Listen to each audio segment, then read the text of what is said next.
Բարև ձեզ, այսօր ուզում եմ խոսել մի թեմայի մասին, որը տղամարդիկ շատ հաճախ զգում են, բայց քչերն են բարձրաձայնում այդ մասին։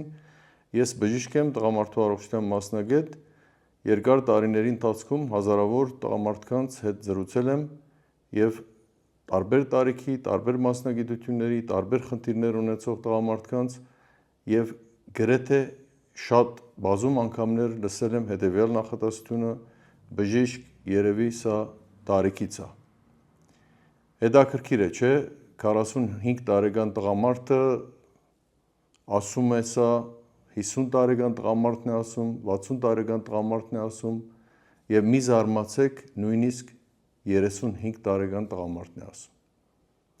Ու գրեթե միշտ այս նախադասությունը վերաբերում է այն մտքին, որ ես առաջվանը չեմ, էներգիաս այն չէ, ուժս պակաս է, մոտիվացիաս քիչ է, առավոտյան զարթնում եմ, առաջվա կրակը չեմ, աշխատում եմ, բայց արդյունք չեմ տալիս կամ առաջվա արդյունքը չունեմ, կարծես ապրում եմ որպես պարտականություն եւ ամենակարևորը այն է, որ տղամարդիկ շատ դեպքերում սկսում են հավատալ այս մտքին եւ համարել սա բնական եւ համարել այն, որ սա անխուսափելի է, որ սա կոչվում է մեծանալ, բայց ուզում եմ այսօր ձեզ առաջարկել մի միտք, իսկ եթե խնդիրը տարիքի մեջ չէ, ես ձեզ ուզում եմ մի հարց տալ, երբ տեսնում եք 50-60 տարեկան տղամարդու, որը ունի նպատակներ, մարզվում է, ստեղծում է, հետաքրքրվում է կյանքով, սովորում է, ինչ եք մտածում իր մասին։ Սովորաբար ասում եք լավ գենետիկա ունի կամ բախտը բերել է կամ երբեմն հարուստ է կամ լավ ընտանիք ունի, լավ կին ունի, բայց հետո տեսնում եք 30-35 տարեկան տղամարդ, որը հոգնած է, դժգոհ է, ոչինչ չի անում, հետաքրքրասիրություն չունի, ոգևորություն չունի, հիմա հարց է առաջանում. Եթե ամեն ինչ տարիքի մեջ է, ապա ինչպես կարող է պատահել 55 կամ 60 տարեկան տղամարդը ավելի էներգիայով լի է, քան 30-35 տարեկան տղամարդը։ Մի քանի տարի առաջ կարդում էի մի հոդված, որը հետևյալ վերնագրով էր. քո մասնագիտական անկումը ավելի շուտ է սկսում, քան դու կարծում ես։ Շատեր հնարավոր է զարմանան այս մտքից կամ նույնիսկ վիրավորվեն, որովհետև մենք ուզում ենք հավատալ միշտ, որ մենք բարձրանալու ենք դեպի վեր կյանքի ընթացքում։ Բայց իրականում այս հոդվածը մեկ այլ բան է ասում է այն, որ կյանքի ընթացքում փոխվում է մեր ուժեղ կողմերը։ Երիտասարդ տարիքում դու արագ ես, իսկ հասուն տարիքում դու խորն ես։ Երիտասարդ տարիքում դու ունես արագ պատասխաններ, իսկ հասուն տարիքում դու ունես կարևոր հարցեր։ Երիտասարդ տարիքում դու արագ ես վազում, իսկ հասուն տարիքում գիտես, թե ուր պետք է վազես։ Եվ ես սկսեցի մտածել, եթե մասնագիտական կյանքում այսպես է, ապա տղամարդու առողջության հետ ինչ է կատարվում։ Երբ է սկսում իրական անկումը տղամարդու կյանքում։ 50 տարեկանում, 60 տարեկանում, թե ավելի շուտ։ Ու տարիների ընթացքում հասա մի եզրակացության, որ տղամարդու իրական անկումը սկսում է ոչ թե այն օրը, որ նա ծերանում է, այլ այն օրը, երբ նա դադարում է վերականգնվել։ Սա շատ կարևոր տարբերություն է, մտածեք։ Քանի տղամարդ գիտեք, որ արդեն 10-15 տարի է նորմալ չի քնում կամ քանի տղամարդ գիտեք, որ մշտական ստրեսի մեջ է գտնվում երկար ժամանակ կամ քանի տղամարդ գիտեք, որ անընդհատ աշխատում է եւ հանգստանալու ժամանակ չունի։ Եվ հետո այդ նույն տղամարդիկ ասում են տարիքից է։ Ոչ, տարիքից չէ։ Շատ դեպքերում դա տարիներ շարունակ կուտակված խնդիրներից կամ խնդիրներից է։ Ժամանակակից տղամարդը ապրում է մի կյանք, որի համար մարդկային օրգանիզմը երբեք նախատեսված չի եղել։ Այն տեմպը, որի մեջ գտնվում է տղամարդը հիմա, երբեք նախկինում այդպեսին չի եղել։ Առավոտ զարթնում է տղամարդը, հեռախոս, email, խնդիրներ, վճարումներ, բիզնես, աշխատանք, պատասխանատվություն եւ այս ամենը ամեն օր տարիներ շարունակ։ Առանց դադարի, առանց վերականգնման, առանց վերալիցքավորման մարմինը դիմանում է,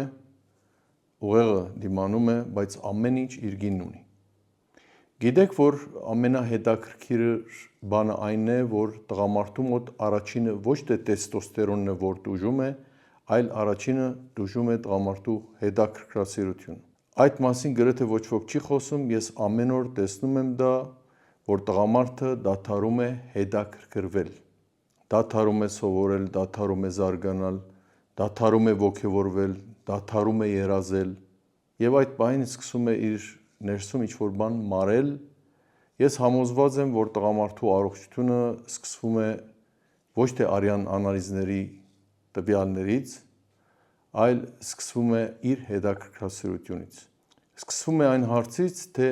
ինչ եմ ես դեռ սիրում անել այս կյանքում։ Բայց այստեղ ուզում եմ անցնել մի թեմայի, որ վերջին տարիներին ամբողջությամբ փոխել է իմ մտածողությունը, դա հենց միկրոբիոմն է։ Երբ ես առաջի անգամ լսեցի միկրոբիոմի մասին, բնականաբար դա կապում էի ընդհանրապես աղիքային առողջության հետ, բայց իրականում դա շատ հետաքրքիր թեմա էր եւ այսօր գիտենք, որ միկրոբիոմը կապ ունի եւ ուղեղի հետ, եւ ստրեսի հետ, եւ տրամադրության հետ, եւ քնի հետ, եւ էներգիայի հետ, եւ հոգեգան դիմացկունության հետ եւ հանկարծ սկսեցին շատ բաներ իմաստը ստանալ, թե ինչու են որոշ մարդիկ ծանրաբեռնվածության պայմաններում կարողանում են դիմանալ եւ արդյունք տալ, իսկ ուրիշները ոչ, ինչու են որոշ մարդիկ ավելի արագ վերականգնվում, իսկ ուրիշները ոչ, ինչու են որոշ մարդիկ ասում, թե ուղեղս առաջվա նման չի աշխատում։ Այս հարցերը սկսեցին ինձ ավելի ու ավելի հետաքրքրել եւ այդ իմաստով, եթե անկեղծ ասեմ, բիոմոքեյրի պատմությունը սկսվեց այդ հարցերից, ոչ թե բիզնես գաղափարից, ոչ էլ շուկայի հաշվարկից, ոչ էլ այլ հարցերից, այլ ինչու են այդքան տղամարդիկ հոգնած, ինչու են այդքան տղամարդիկ զգում, որ կորցրել են իրենց էներգիան եւ նախկինի նման չեն, եւ ինչու են կարծում տղամարդիկ, որ իրենց տարիները անցել են եւ իրենք առաջվա նման չեն։ Այս հարցերի պատասխանները գտնելու նպատակով ես գնացի դեպի միկրոբիոմի աշխարհ, դեպի այն գիտությունը, որը ցույց է տալիս, որ առողջությունը դա հիվանդության բացակայությունը չէ, առողջությունը դա վերականգնման կարողությունն է։ Հենց այս գաղափարից ծնվեց բիոմոքեյրը եւ հատկապես բիոմոքեյր for men-ը կամ բիոմոքեյր տղամարդկանց համար։ Ոչ որպես հերթական հավելում կամ որպես կախարդական լուծում կամ որպես խոստում կամ այլ ինչ-որ բան ծնվեց որպես փիլիսոփայություն, որպես հիշեցում, որ տղամարդու առողջությունը պետք է դիտարկել ամբողջական, ուղեղ, մարմին, միկրոբիոմ, քուն, ստրես եւ կենսունակություն։ Եվ այս ամենը պետք է դիտարկել փոխկապակցված։ Ես ուզում եմ այս զրույցը ավարտել մի մտքով, որը թերևս ամենակարևորն է, եթե դու 40 տարեկան ես, 50 կամ 60, ես չեմ ուզում, որ դու մրցես 25 տարեկան տղամարդու հետ, ես ուզում եմ, որ դու դառնաս քո տարիքի լավագույն տարբերակը, որովհետև իրականում կյանքը մրցույթ չէ երիտասարդության հետ, կյանքը հարաբերություն է քո ներսի ուժի հետ։